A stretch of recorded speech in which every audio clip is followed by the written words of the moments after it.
Hello there guys, welcome back to another pricey Roblox Studio tutorial. Today we're going to do a very interesting topic, and that is how to freeze a player in Roblox. So in the game there's going to be many different reasons why you would want to freeze a player. For example, if a player touches an electrical wire, you can freeze the player. Or if a player is being zapped by a laser gun, you can freeze the player. When talking about freezing the player, the first thing that comes to my mind is it's easy. All you have to do is to anchor the player, and then the player would no longer be able to move. So let's try that theory and see if it's going to work. We're going to go to our starter player scripts. We're going to enter a local script. And in your local script, just enter the following lines. Here we're declaring the player service. We're getting the player, the character, the humanoid of the character. We're declaring a yellow part, which is this one right here. You can ignore that for now. We're not using that yellow part at this time. Here we're declaring two different functions. The first one is to freeze the player. All we have to do is to anchor the humanoid root part of the character, and that's gonna freeze the player. To unfreeze the player, we just have to do the opposite. We unanchor the humanoid root part of the character.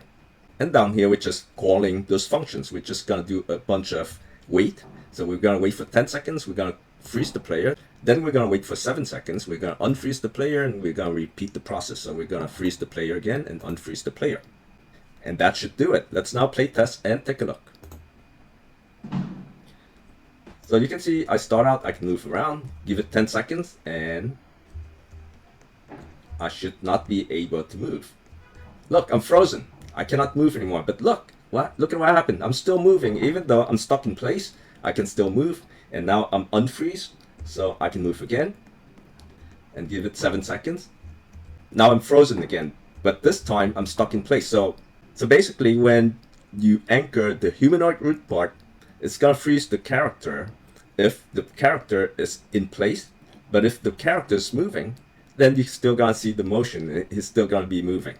So it looks like that first method is not gonna work for us, because the character is still moving in place when the character is moving and you're freezing the character. Also, anchoring the player is not going to work for us, because in the game we want to take away the control of the player, but we still want other things in the game to still be able to displace the player. But if you're anchoring the humanoid root part of the character, then the character is going to be stuck in place. Nothing in the game is going to be able to displace that character, and that's not what we want. For example, if the player is inside an elevator, if you anchor the humanoid root part of the player, the elevator is not going to be able to carry the player anymore. So anchoring the humanoid root part is not our best solution. Let's take a look at a different method. So instead of anchoring the humanoid root part of the character, why don't I change the walk speed of the character to 0, and change the jump power of the character to 0 when I want to freeze the character. And when I want to unfreeze the character, I'm going to return them back to normal. So I'm going to change the walk speed back to 16 and the jump power back to 50. Let's play test and take a look. So now you can see I'm walking around, running around, and give it 10 seconds. Now I'm frozen, I'm stuck. And you can see I'm stuck in place, I'm not moving at all. So this is exactly what we want. Let's give it some time, see if I can move again. Now I can move again. And give it 7 seconds. I'm stuck again. Okay, so this is perfect. This seems like this is one solution that we can use. Now the only problem with this is when you're changing the walk speed and the jump power, you're actually changing the properties of the character.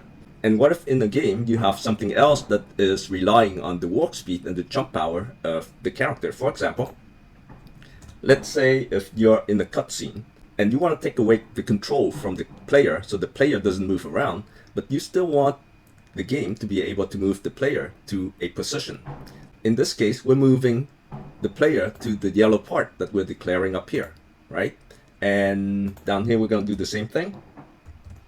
So basically, when we play test, what you're going to see is first we're going to freeze the character, the player, and we're going to change the walk speed and the jump power to 0. But this move to function here is not going to be able to move the character. So the character is going to be stuck in place, as opposed to being able to move to the yellow part. you're gonna see that the character is gonna be stuck in place until we unfreeze the player.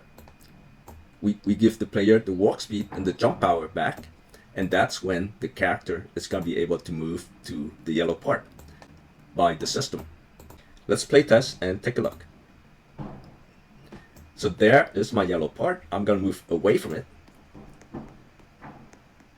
And now, very soon, I'm frozen. You see, I'm not moving to the yellow part because the system cannot move me until we unfreeze the character, and now the system is moving the character by itself. I'm not doing that. The system is doing that, and it's moving the character to the yellow part.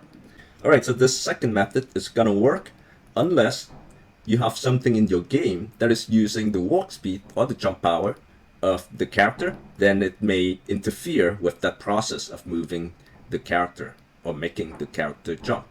So basically, we're gonna need a way to just take away the control of the player, but at the same time to leave all the properties of the humanoid of the character unchanged. And here is the script for that. So in your script, just insert the following 2 lines.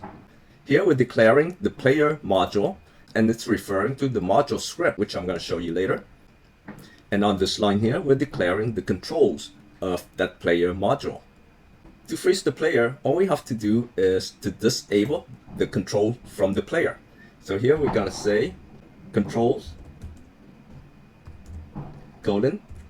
disable. We're disabling the controls from the player.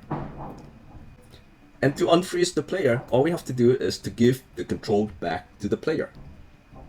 So here we're going to say controls, enable. Basically, when you're inside your game, whatever local scripts you have inside your starter player scripts, it's going to be copied into your player script. Let's play test and take a look.